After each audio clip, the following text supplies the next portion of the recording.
Olá, seja bem-vindo ao nosso 16º dia da leitura das Sagradas Escrituras. Estamos começando mais uma etapa e estamos progredindo. Daqui a pouco você vai compreender que as Sagradas Escrituras não é maçante, ela é saborosa e você passa, às vezes, pouco tempo ouvindo as Sagradas Escrituras e aquilo dentro do teu coração vai ruminando e você sente desejo de continuar lendo, de continuar aprendendo, e isso vai fazendo com que o Espírito Santo trabalhe dentro do teu coração. Você que está chegando agora, não esqueça de deixar o teu curtir, o teu compartilhar e deixar os teus comentários, aquilo que você tem dúvida sobre a nossa leitura de hoje. E se você iniciou hoje, aqui na playlist nós temos alguns dias já que estamos lendo, mas você tem a oportunidade de colocar esses vídeos e de nos acompanhar durante esse ano, que nós iremos dizer em 31 de dezembro. Eu li a Bíblia toda em um ano. Hoje a nossa leitura, no 16º dia, nós iremos fazer a leitura de Gênesis no capítulo 17, iremos até Mateus no capítulo 16, retornaremos a Neemias no capítulo 6 e finalizaremos em Atos dos Apóstolos no capítulo 16.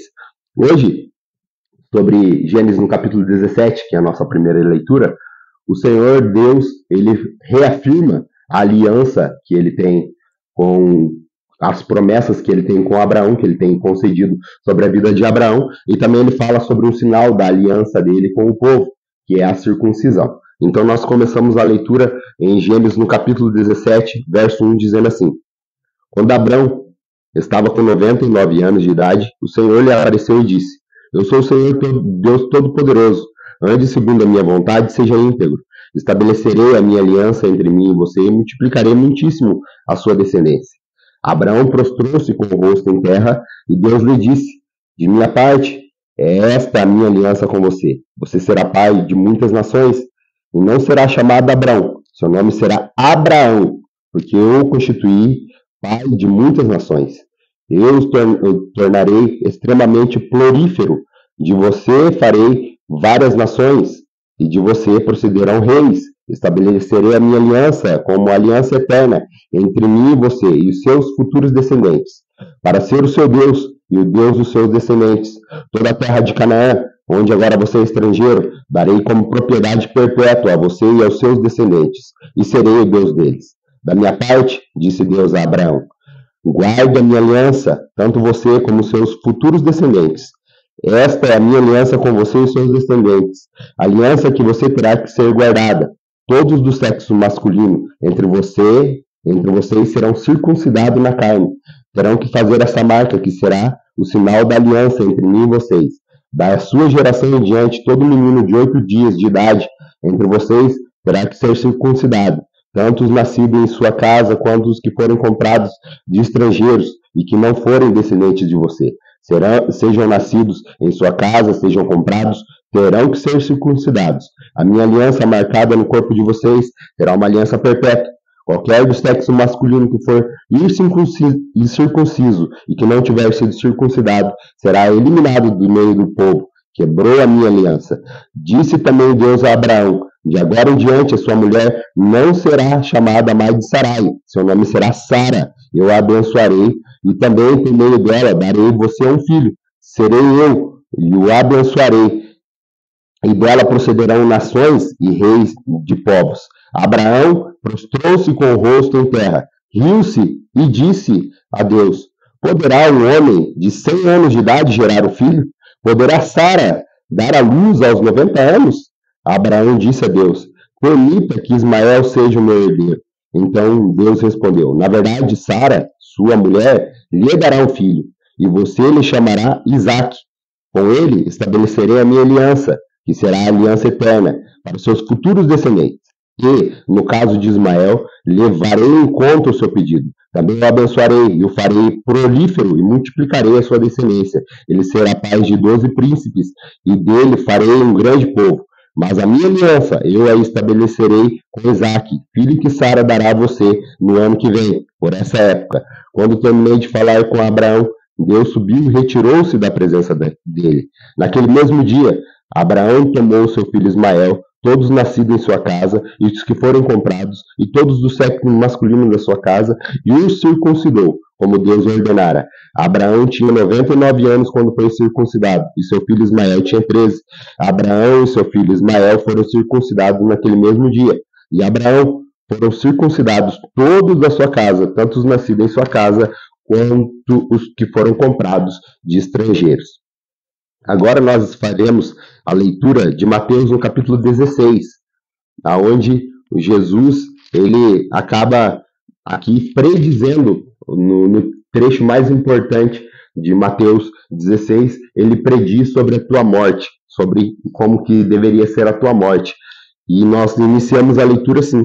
Mateus 16, verso 1 diz assim: Os fariseus e saduceus aproximaram-se de Jesus e o puseram à prova, perguntando-lhe para lhe mostrar o sinal do céu. Ele respondeu: Quando a tarde vem, vocês dizem, vai fazer o tempo bom, porque o céu está vermelho, e de manhã haverá tempestade, porque o céu está vermelho e nublado. Vocês sabem interpretar os aspectos do céu, mas não sabem interpretar os sinais do tempo.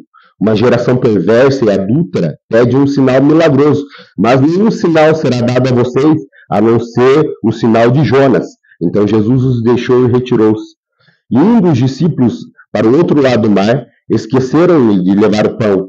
E disse-lhe Jesus: Estejam atentos e tenham cuidado com o fermento dos fariseus e dos saduceus.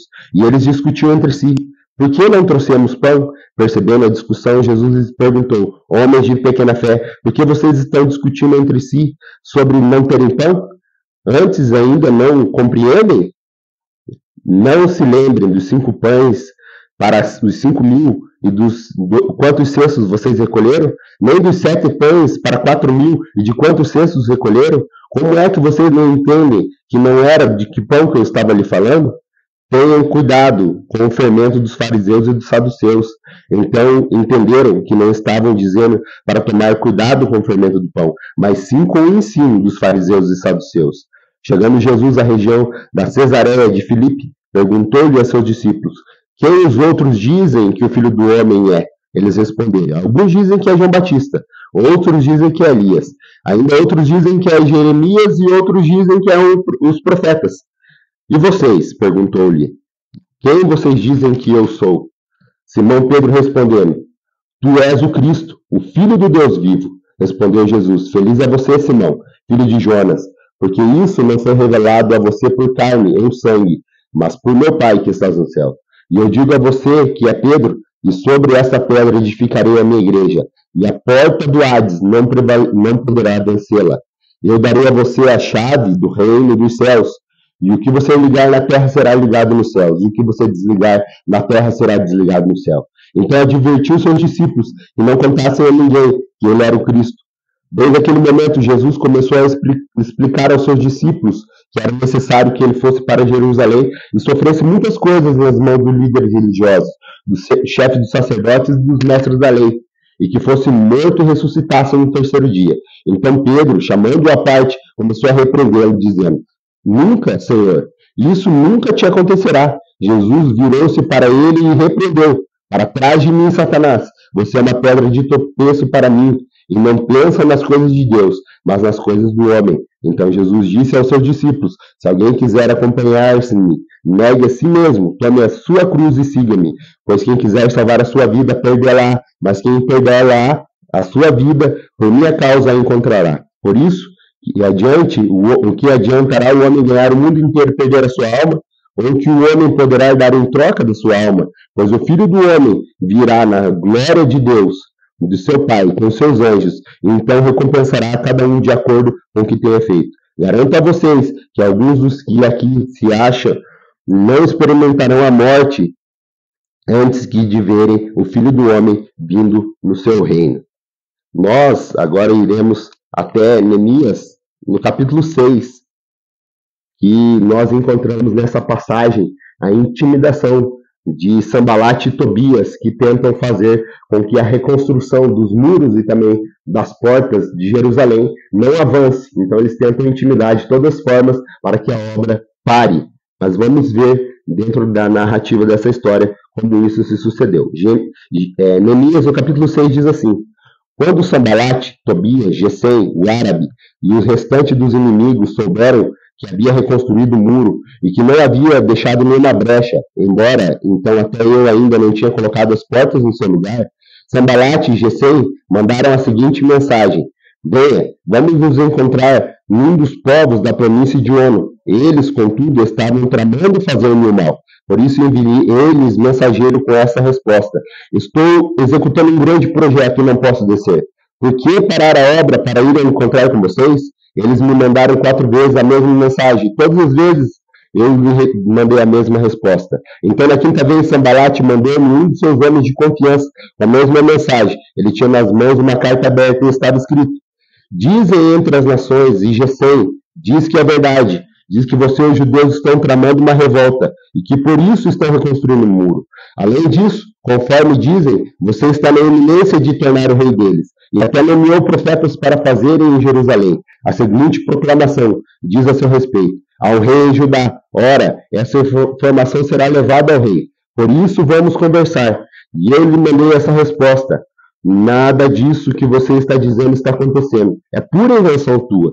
Estavam todos tentando intimidar-nos, pensando: eles serão enfraquecidos e não concluirão a obra. Eu, porém, orei pedindo: fortaleça agora as minhas mãos. Um dia fui à casa de Semaias, filho de Delaias, neto de Metabel, que estavam trancadas as portas adentro. Ele disse: vamos encontrar-nos na casa de Deus no templo, as portas fechadas, pois estão querendo matá-lo, e eles virão essa noite. Todavia eu respondi: acha que algum homem como eu deveria fugir? Alguém como eu deveria entrar no templo para salvar a sua própria vida? Não, eu não irei.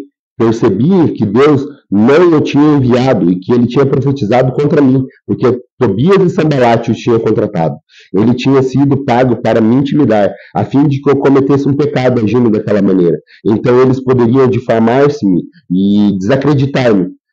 Lembra-te do que fizeram Tobias e Sambalate. Meu Deus, lembra-te também da profetisa Noádia e dos restantes dos profetas que estão tentando me intimidar. O muro ficou pronto no 25º dia de Elul, em 52 dias. Quando todos os inimigos souberam disso, todas as nações vizinhas ficaram atemorizadas e com orgulho ferido, pois perceberam que essa obra havia sido executada com a ajuda do nosso Deus. E também, naqueles dias, os nobres de Judá estavam enviando cartas a Tobias, que lhe enviava respostas, porque muitos de Judá estavam comprometidos com ele por juramento, visto que o genro de Secanias, filho de Ará, e o seu filho Joanã haviam se casado com a filha de Mesulão, neto de Berequias. Até ousavam elogiá-lo na minha presença, iam contando o que dizia. E Tobias continuou-me a enviar cartas para tentar me intimidar. Vamos agora à nossa leitura para concluir o dia de hoje, que está lá em Atos dos Apóstolos, no capítulo 16. Aqui nós vemos uma grande narrativa da história, quando Paulo e Silas eles começam uma viagem missionária, e dentro dessa viagem missionária eles são presos, aonde nós encontramos uma narrativa bastante conhecida do povo cristão. Vamos à leitura? Atos dos Apóstolos, no capítulo 16. Chegou a Derbe e depois a Listra, onde vivia um discípulo chamado Timóteo. Sua mãe era judia convertida e seu pai era grego. Os irmãos de Listra e Icônio davam bom testemunho dele. Paulo, querendo levá-lo na viagem, circuncidou-o por causa dos judeus que viviam naquela região, pois todos sabiam que seu pai era grego. Nas cidades por onde passavam, transmitiam as decisões tomadas pelos apóstolos e presbíteros em Jerusalém, para que fossem obedecidas. Assim as igrejas eram fortalecidas na fé e cresciam em números cada dia. Paulo e seus companheiros viajaram por toda a região da Frígia e da Galácia, tendo sido impedidos pelo Espírito Santo de pregar a palavra na província da Ásia. Quando chegaram à fronteira da Mícia, tentaram entrar em Bitínia, mas o Espírito de Jesus os impediu. Então, contornaram a Mícia e desceram a Troade. Durante a noite, Paulo teve uma visão, na qual um homem da Macedônia estava em pé e lhe suplicava: passe a Macedônia e ajude-nos. Depois que Paulo teve a visão, prepararam-nos e imediatamente partiram para a Macedônia, concluindo que o Senhor nos tinha chamado para pregar o Evangelho. Partindo de Troade, navegamos diretamente para Somatrócia e no dia seguinte para Neotrópolis. Dali partimos para Filipos, na Macedônia, que é uma colônia romana do principal cidade daquele distrito. Ali ficamos por vários dias. No sábado saímos da cidade e fomos para a beira do rio, onde esperávamos encontrar um lugar de oração. Sentamos-nos e começamos a conversar com as mulheres que estavam ali reunidas. Uma delas, ouvindo que era uma mulher temente a Deus, chamada Lídia, vendedora de tecidos de púrpura, da cidade de Tiatira. O Senhor abriu seu coração para atender a mensagem de Paulo. Tendo sido batizada, deu cômodos da sua casa. Ela nos convidou, dizendo: se o Senhor me considera uma crente no Senhor, venha ficar em minha casa.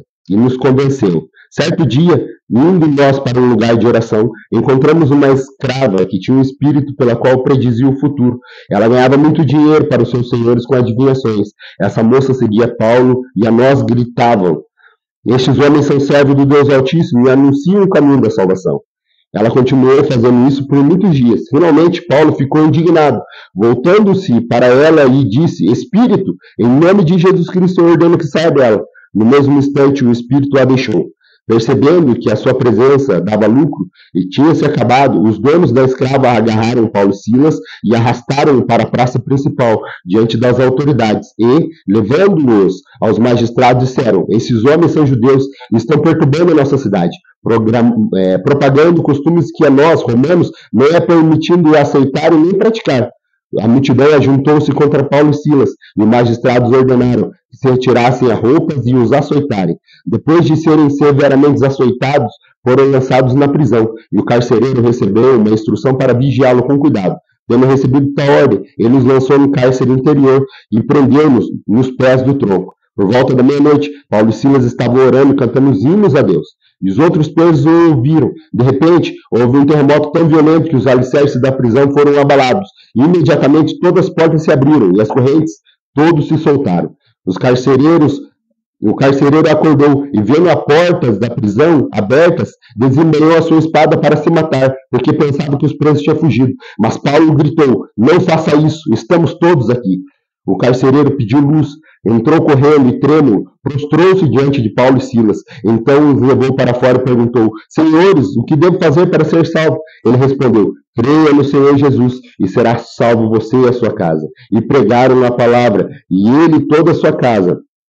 Naquela mesma hora da noite, o carcereiro lavou suas feridas, e em seguida ele e todos foram batizados. Então os levou para sua casa, servindo-lhe refeição, e com todos da sua casa se alegrou muito por haverem crido em Deus. Quando amanheceu, os magistrados mandaram seus soldados ao carcereiro com essa ordem: soltem esses homens. O carcereiro disse a Paulo: os magistrados deram a ordem para que você e Silas sejam libertos. Agora vocês podem sair, vão em paz. Mas Paulo diz aos soldados: sendo nós cidadãos romanos, eles nos açoitaram publicamente sem um processo formal e nos lançaram na prisão. E agora querem nos libertar secretamente? Não, venham eles mesmos que nos libertem. Os soldados relataram isso aos magistrados, os quais, ouvindo que Paulo e Silas eram romanos, ficaram atemorizados, vieram para se desculpar diante deles, e conduzindo-os para fora da prisão, pediram-lhe que saíssem da cidade. Depois que saíram da prisão, Paulo e Silas foram à casa de Lídia, onde se encontraram com os irmãos